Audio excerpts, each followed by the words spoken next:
In August 2025, the financial world held its breath as a single set of numbers shifted the tone of the entire U.S. economy. Inflation data came in softer than expected, sparking a wave of optimism, panic, and speculation all at once. Within hours, stock markets soared, bond yields tumbled, and investors everywhere started asking the same question: is the Federal Reserve about to cut rates?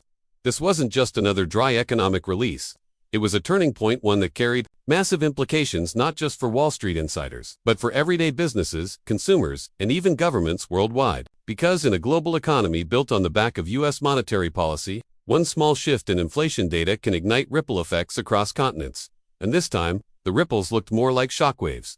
The CPI report that shook the markets on August 12, 2025. The U.S. Bureau of Labor Statistics unveiled the much-anticipated Consumer Price Index (CPI) data for July. The numbers were clear.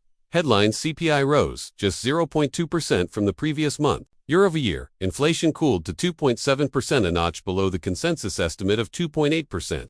At first glance, it might not seem like much, a tenth of a percentage point. Hardly earth-shattering.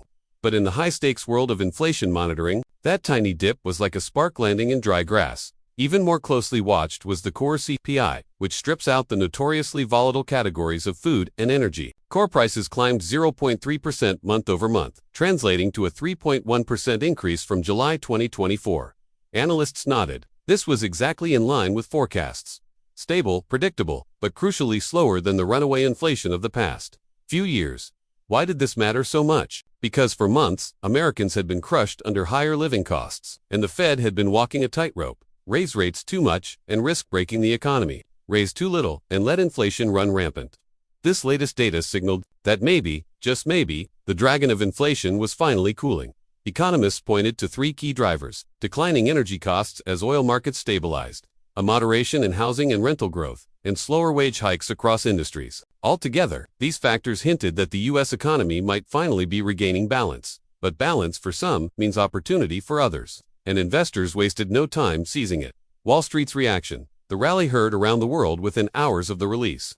Wall Street lit up. The S&P 500 surged to 6,445.76, up 1.1% in a single trading session. The Nasdaq Composite smashed through record levels, powered by big tech and growth stocks that thrive on low interest rates. Traders saw the numbers and immediately bet, if inflation is cooling, the Fed will have to start cutting soon.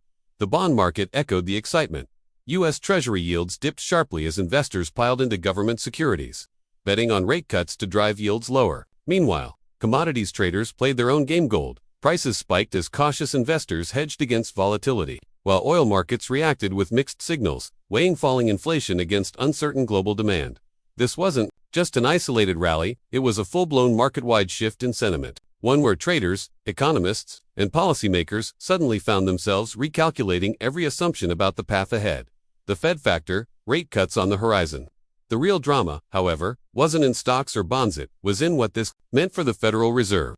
For months, the Fed had been clear. They'd only cut rates once they were confident inflation was under control. But with July's softer data, markets pounced on the idea that the Fed might finally blink. The CME FedWatch tool, which tracks investor expectations, jumped to a stunning 94% probability of a 25 basis point rate cut at the September meeting. Just a day earlier, those odds sat closer to 86%.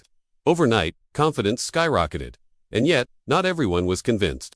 Fed officials had long warned about easing too quickly. After all, core inflation was still at 3.1%, above the 2% target. Cut too soon, and they risked reigniting price pressures. Wait too long, and they risked stalling growth. It was the ultimate balancing act, one that would define not just the rest of 2025, but potentially the next decade of economic performance. Still, the tide of market optimism was undeniable. Politics joins the party if the Fed's independence is often debated. August 2025 gave plenty of fuel to the fire. Just a day after the CPI report, Treasury Secretary Scott Bessent took to the airwaves, urging the Fed to go beyond a quarter-point cut and slash by a full half percentage point. His reasoning: the U.S. needed aggressive growth support, especially with the 2026 election season looming. Of course, the Fed doesn't take orders from politicians, but markets couldn't ignore the noise. After all, history has shown that political pressure, even when unspoken, can nudge central banks in subtle ways. And with the White House keen to keep the economy humming, Bessent's words were more than just commentary. They were a signal of what was at stake. Beyond U.S. borders, global ripples. The softer inflation print didn't just move U.S. market sit reverberated worldwide. Lower U.S. rates would mean lower yields on dollar-denominated assets, potentially driving capital flows out of the U.S. and into emerging markets. Currencies from Asia to Latin America felt the pressure as investors recalibrated their global strategies. The euro ticked higher. The yen steadied, and global equities rallied in sympathy. Meanwhile, central banks from the European Central Bank to the Bank of Japan watched carefully, knowing that a dovish Fed could force them to adjust their own policies to stay competitive. It was a reminder of one simple truth. When America sneezes, the world catches a cold. And when the Fed hints at easing, markets everywhere break out in a fever. But not so fast. Despite the optimism, experts were quick to warn. Inflation isn't dead yet. Core CPI at 3.1% was still above target. Housing costs, while moderating, remained stubbornly high in many cities. And though wage growth slowed, it hadn't collapsed. The labor market remained strong enough to fuel spending and potentially keep price pressures alive. This meant the Fed's challenge was far from over. Cut rates too aggressively, and they risked creating new asset bubbles in stocks, housing, or even crypto. Stay too cautious, and they risked slowing the economy just as consumers were starting to breathe easier. For investors, that uncertainty translated into both risk and opportunity. Who benefited most? Certain sectors popped immediately. On the news, real estate and utilities highly sensitive to interest rates saw sharp gains. Technology stocks, already market darlings, soared even higher, riding the narrative that cheaper borrowing would fuel innovation and expansion. Gold glittered as a hedge, while industrial metals like copper showed mixed moves, tied to broader questions about global demand. Energy markets, too, were caught in a tug-of-war. Falling inflation might mean stable oil demand, but geopolitical risks still loomed in supply chains. The reaction was proof of just how interconnected markets really are. One report, one number, and suddenly, trillions of dollars shifted across the financial chessboard. What it means for everyday Americans? It's easy to think of inflation data as just numbers for economists. But this CPI report hit close to home for millions of Americans. If the Fed cuts rates, mortgages could become cheaper, auto loans more affordable, and credit card interest less punishing. Businesses, too, might seize the chance to invest more, whether in new factories, hiring sprees, or technological upgrades.